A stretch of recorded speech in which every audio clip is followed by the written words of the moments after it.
I think that the Vulgate is pretty interesting. The first Latin translation, where it was translated into the common tongue, because people weren't very literate, but for it to be translated so more people could read it Yeah. was the start of how we got the book here today. Yeah.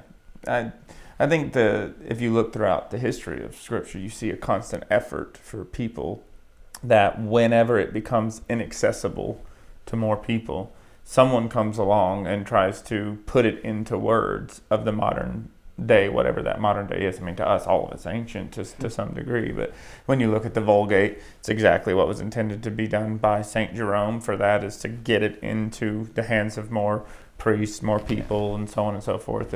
You look at the Septuagint, I mean, that predates that, the Old Testament version, getting it into Greek for the ancient Greek time period, and even if you go all the way to English, you have, John Wycliffe, which is one of the first, if not the very first, English translation. That's Old English. You couldn't even read it if you wanted to.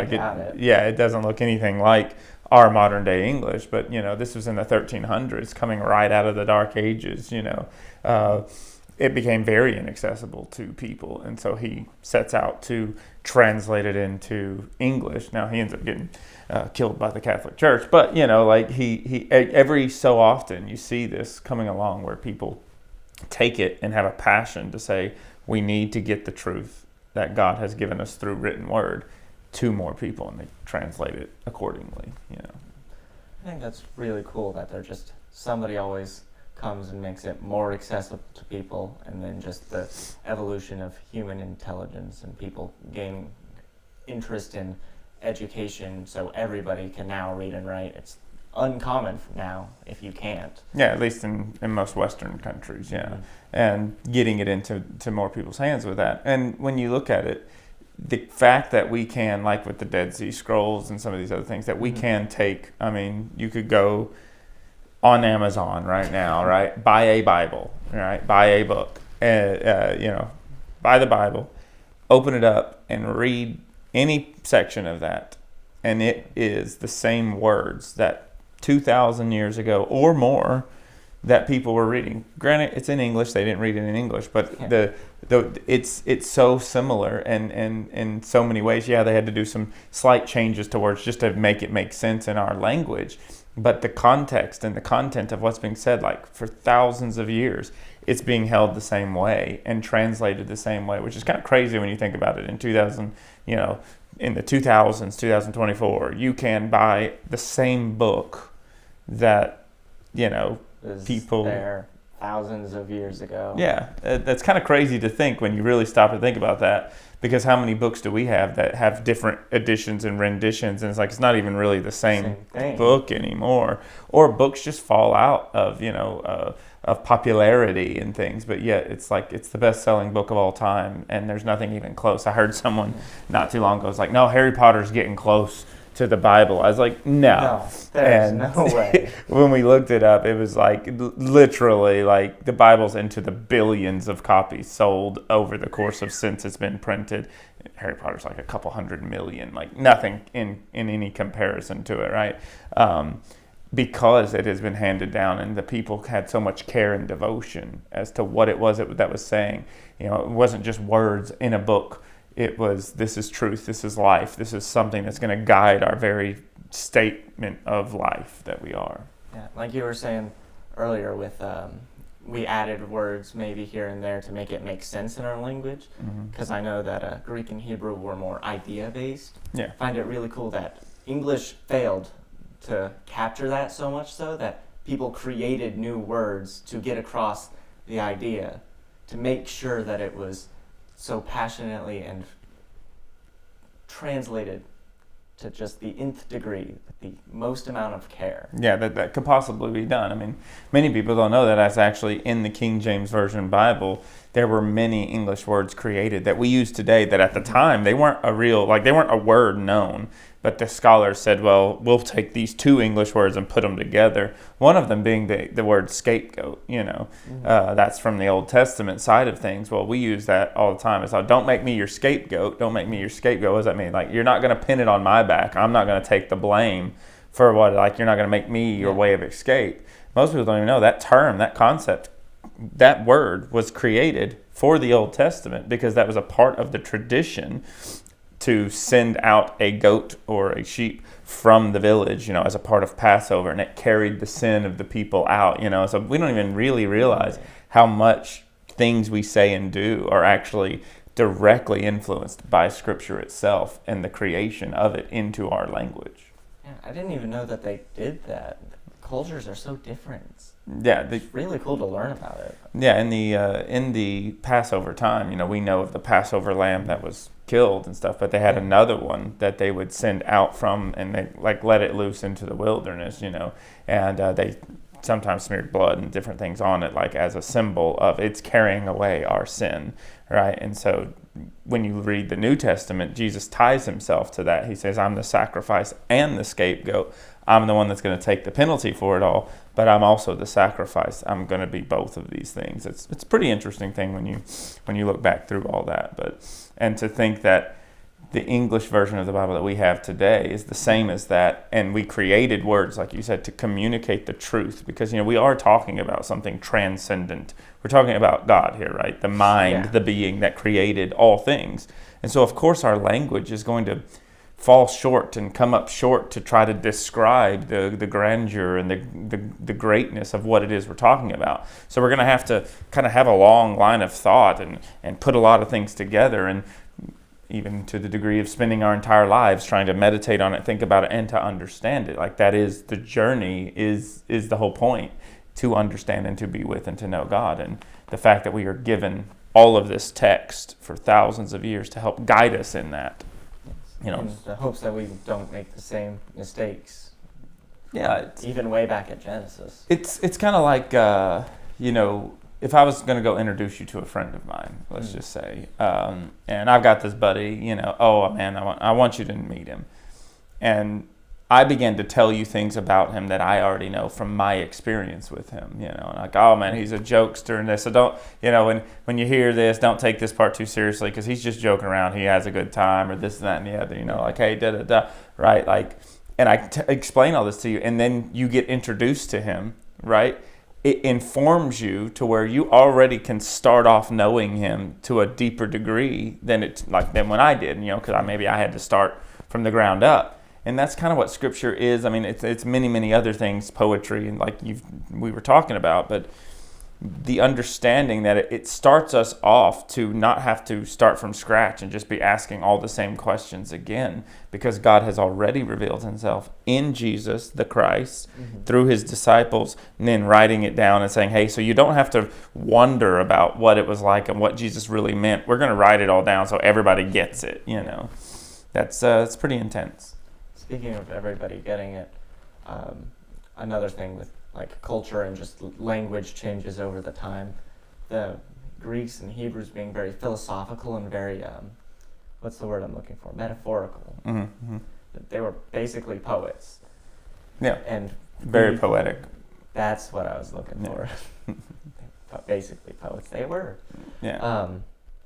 But we today don't use near as much metaphors or parables or things because, well, actually, we do. We just don't use them in the same ways. Yeah, our culture is much more empirical evidence, like facts. And so when we think of truth, we think of a fact about something. So if I was to use a parable that Jesus tells, right, and I tell the idea of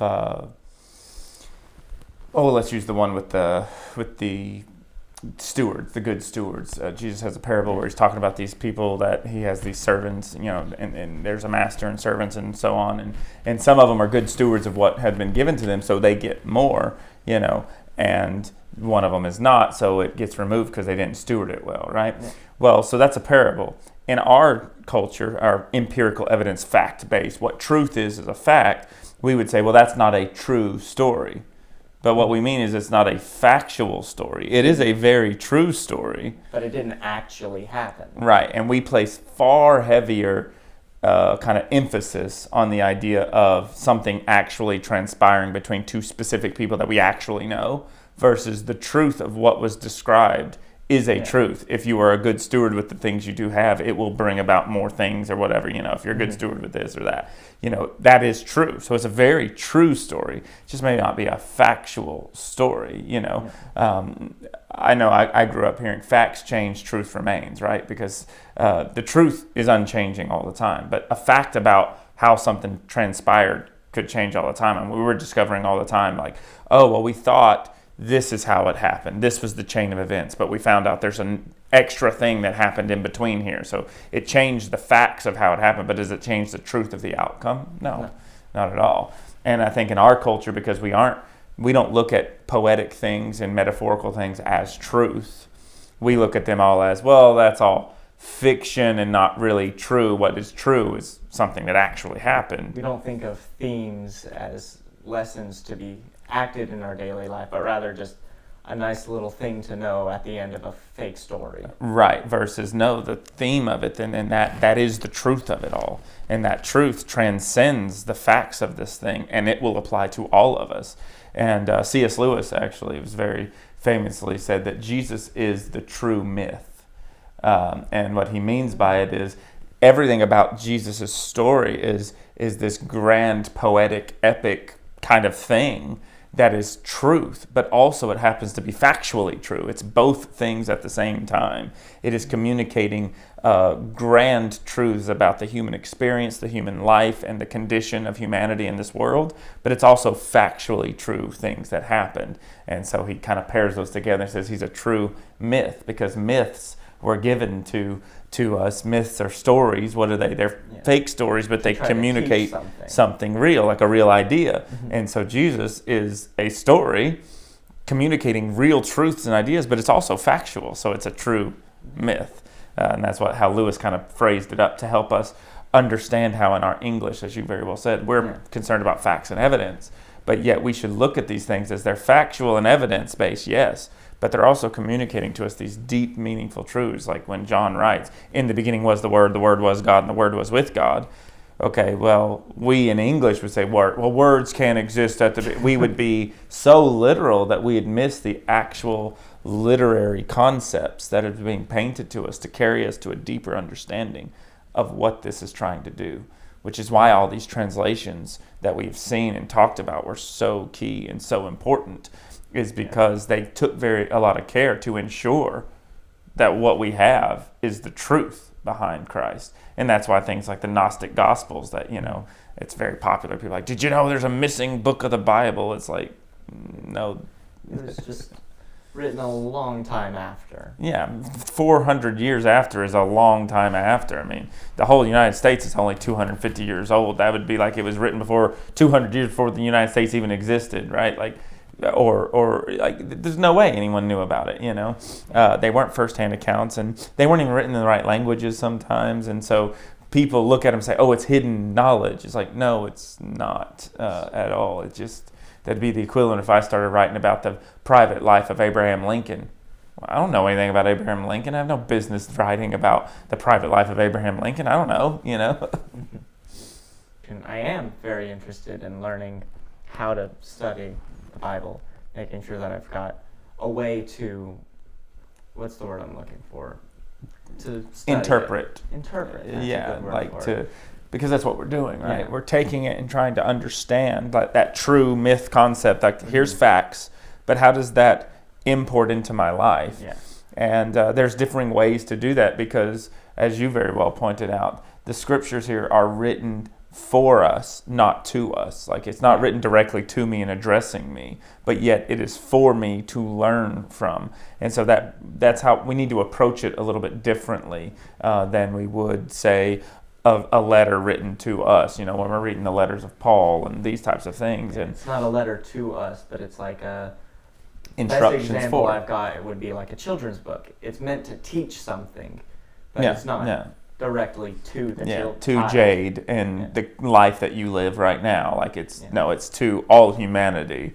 And it was to a group wisdom. It was to a group of people, yes, that it uses their metaphors and idioms and their concepts, right? Mm-hmm. But yet it's a truth that applies. And so we have to be able to go into that text and look at it in the right ways and understand how to import it into our lives. And that's kind of what I hope as we go into next week and studying this. That's what we're really going to start breaking down and actually opening and taking a few scriptures and reading it and saying, okay, now how do we interpret this properly? Because there actually is a way, not unlike a math equation, if you will, a little bit, right? There's like, okay, there's a way to get to the right answer. It's not just, well, you read it and you just hope God tells you some way that it means, and what it means to you is true. It's like, no, there is a singular truth behind this. And there's all kinds of things that Scripture does communicate to us on multiple levels, but at the same time, it's one truth across the board.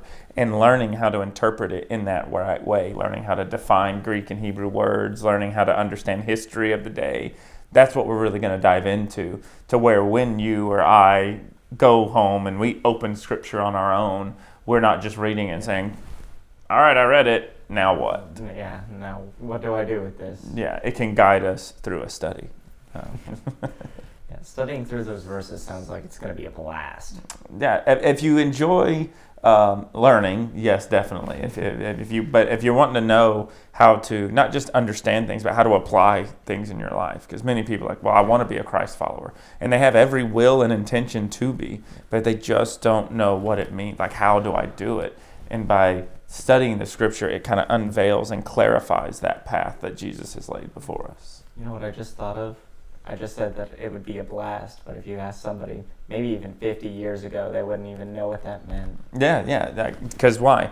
Phrases and concepts change over time. Yeah, and that's why we have to understand how to study this properly to get what they meant by it, not what we think they mean. Otherwise, someone 50 years ago hearing that's going to be a blast would think that there's going to be an explosion. Right, and so now they're off reading the rest of the of what we, if you were to take what we just said and translate it or transcribe it down, and they're like, it's going to be a blast. They're talking about blowing something up and they're terrorists. Yeah, like you could very quickly get off into something, and many times when we read Scripture, that's what happens to us. We take off in one realm. It's like it wasn't even talking. It was over here, and that's what I hope. Understand the way that it was used. Yeah, and so over the course of this next week, that's what we're really going to dive into.